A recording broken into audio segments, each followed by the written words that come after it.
Bonjour à tous. Aujourd'hui, nous allons parler d'un roman qui s'intitule Le Poney Rouge. Il s'agit d'un roman de John Steinbeck publié en 1933.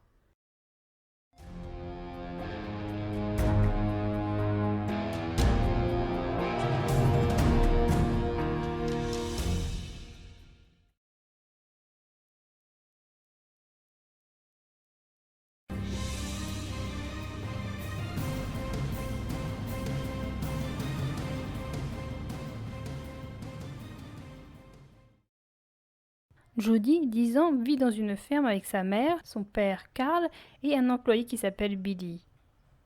La vie de Jody semble réglée comme du papier à musique. Il se réveille au son du triangle qui lui indique que le petit déjeuner est prêt. Il va ensuite à l'école dont il revient en fin d'après-midi. À son retour, 2 tâches l'attendent: nourrir les poules et les cailles, ainsi que de remplir le coffre de bois. Avant de se coucher, le père dit à son fils qu'il aura besoin de lui pour quelque chose le lendemain. Billy se demande bien ce que son père lui veut. Il voudra peut-être de l'aide pour tuer les cochons. Après le petit déjeuner, le père demande à son fils de les suivre, lui et Billy. Ils vont à la grange. Jody se rend compte que son père lui a offert un poney. Il faut que le garçon s'en occupe, sans quoi le poney sera vendu. Jody s'est fait mordre les doigts. Le poney est encore un poulain qui a besoin d'être dressé et qui ne peut pas être monté de suite. Jody veut appeler le poney Montagne Gabilan, mais Billy lui propose un nom plus court tel que Gabilan.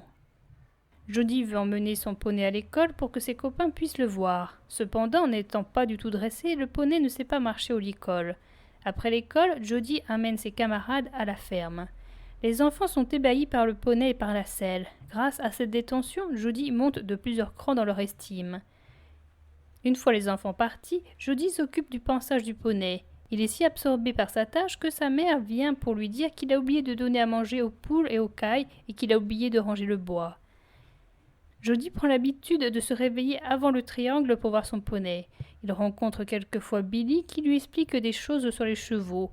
Il lui dit par exemple la nécessité de leur parler. Jody étrille son poney, puis il le laisse gambader dans l'enclos. Jody observe son poney et il en devient gaga. Avec l'aide de Billy, il apprend au poney la conduite au licol et l'entraînement à la longe. Le poney n'est pas si calme. Il mord, il écrase les pieds et il fait des ruades. Jody parvient tout de même à le dresser. Le poney obéit à la voix, ce qui ne plaît pas au père qui ne veut pas d'un cheval savant.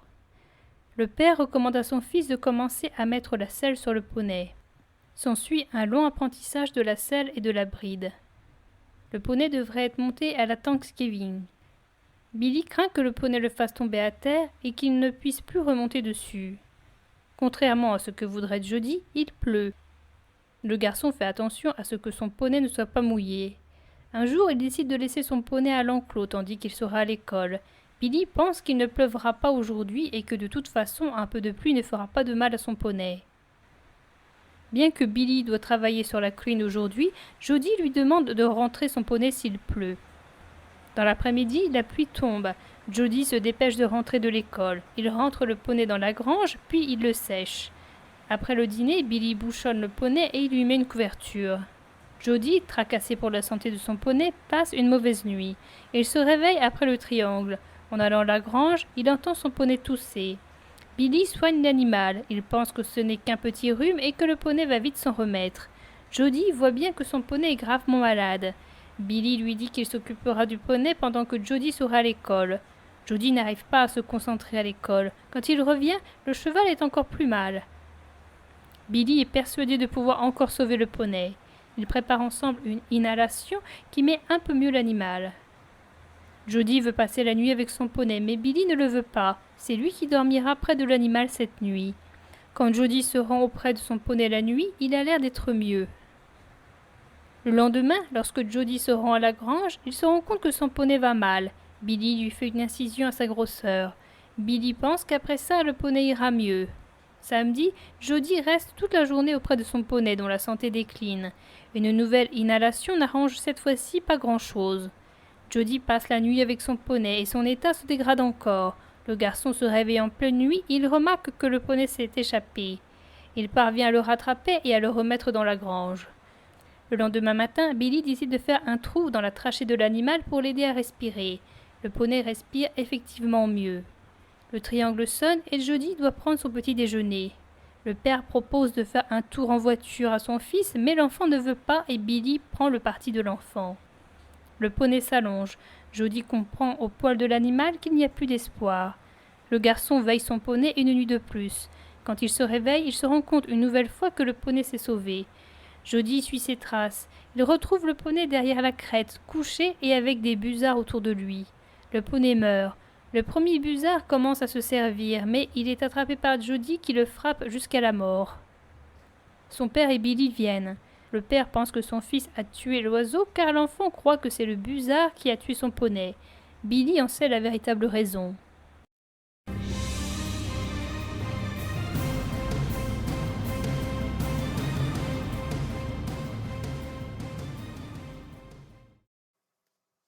Jody s'ennuie et il pose un piège à rat de telle sorte que le chien se coince le nez dedans.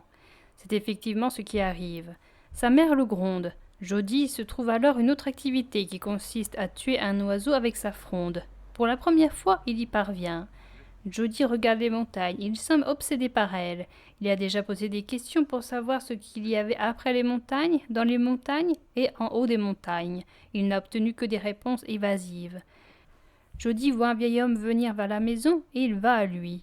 Cet homme s'appelle Gitano. Il revient sur le lieu de son enfance et il voudrait mourir en ce lieu. Sa véritable ancienne maison se situe non loin de là, mais elle a été détruite par le temps. Il veut rester dans la ferme de Jody jusqu'à sa mort contre de menus travaux. Le père de Jody n'est pas d'accord, mais il autorise le vieil homme à rester dans la maison jusqu'au lendemain. Jody interroge Gitano sur les montagnes. Le vieil homme dit y être allé une fois quand il était enfant, mais il ne se souvient plus de ce qu'elle contenait. Quand les chevaux descendent à l'abreuvoir pour boire, les hommes voient un vieux cheval. Il s'agit du premier cheval du père, qui s'appelle Easter. Le père pense et dit qu'il vaut mieux achever les vieux. Il plaisante à propos d'œufs au jambon qui pousseraient dans la nature. Au dîner, le père demande à Gitano s'il a de la famille. Il en a effectivement, mais le reste de sa famille n'habite pas ici. Le père voudrait que le vieil homme se rende là-bas, mais Gitano, têtu, veut mourir là où il est né. Après le dîner, Jody va rejoindre Gitano qui s'est installé sur le rocking chair. Jody se rend compte que cet homme a une épée. Jody va se coucher. Le lendemain, le vieil homme n'est plus dans sa chambre. On pense qu'il a dû partir rejoindre sa famille. Quand Jody entre dans la chambre du vieil homme et qu'il fouille ses affaires, il ne trouve plus l'épée. Le vieux cheval, Easter, n'est pas descendu à l'abreuvoir et on le pense mort. Jess, un voisin, vient dire qu'il a vu le vieil homme se promener avec un vieux cheval en direction des montagnes. Le père décide de ne pas aller à leur poursuite. Le fait que le cheval meure dans les montagnes lui enlèvera l'effort de l'enterrer. Jody comprend la vérité et il en est triste.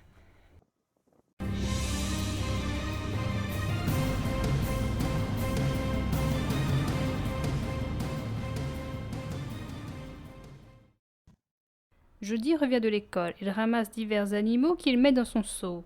En rentrant chez lui, sa mère lui dit que son père veut le voir. Jody le trouve en compagnie de Billy. Le père se rappelle de la manière dont son fils s'est bien occupé de son poney. Il voudrait que son fils élève un poulain.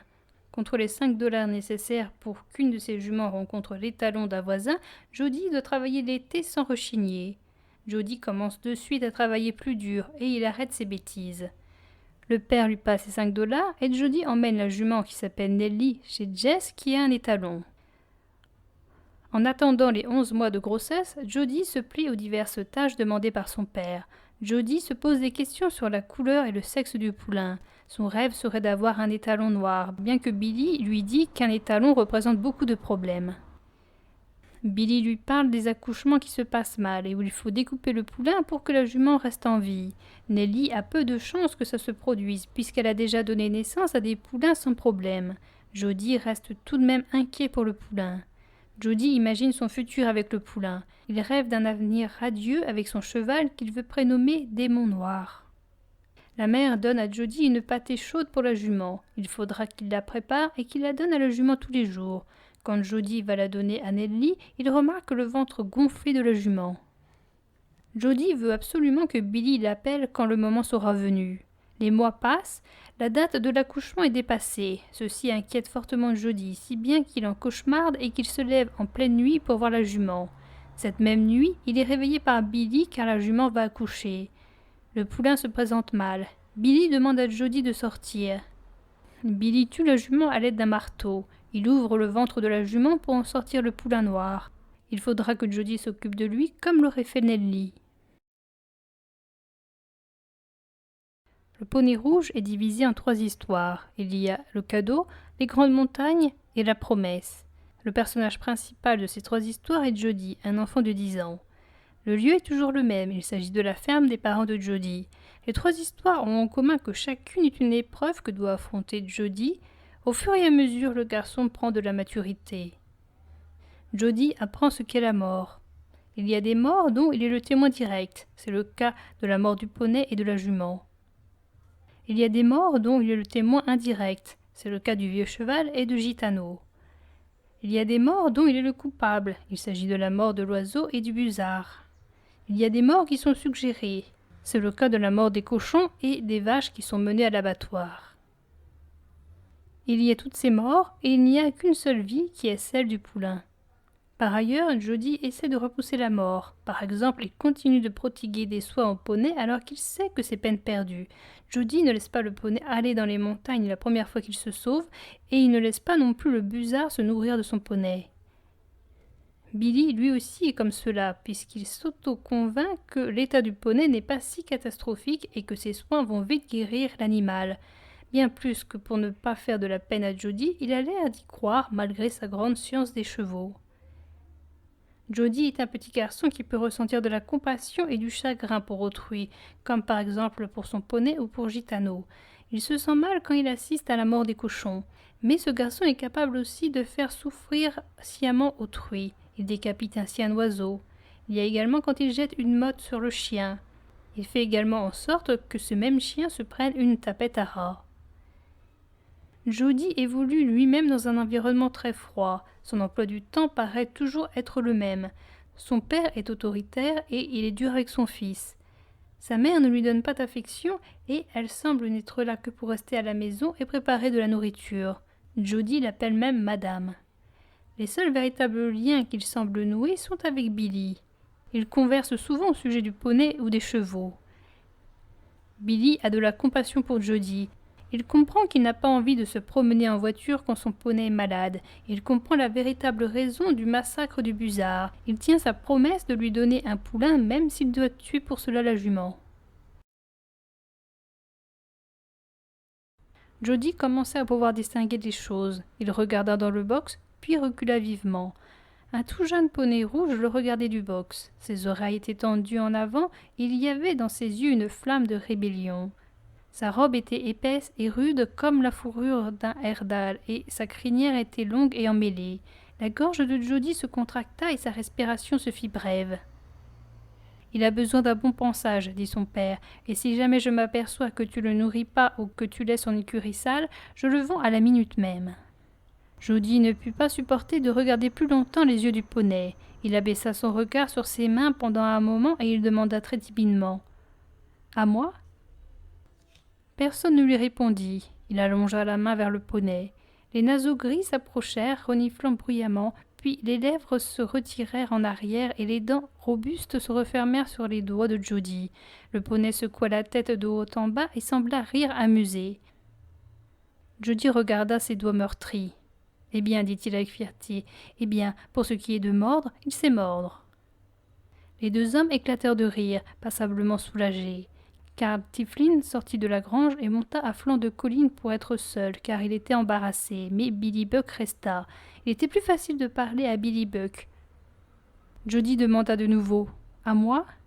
Billy prit un ton professionnel. « Bien sûr, c'est-à-dire, si tu t'occupes de lui et que tu le dresses comme il le faut. Je te montrerai. Ce n'est qu'un poulain. Tu ne pourras pas le monter d'ici quelque temps. »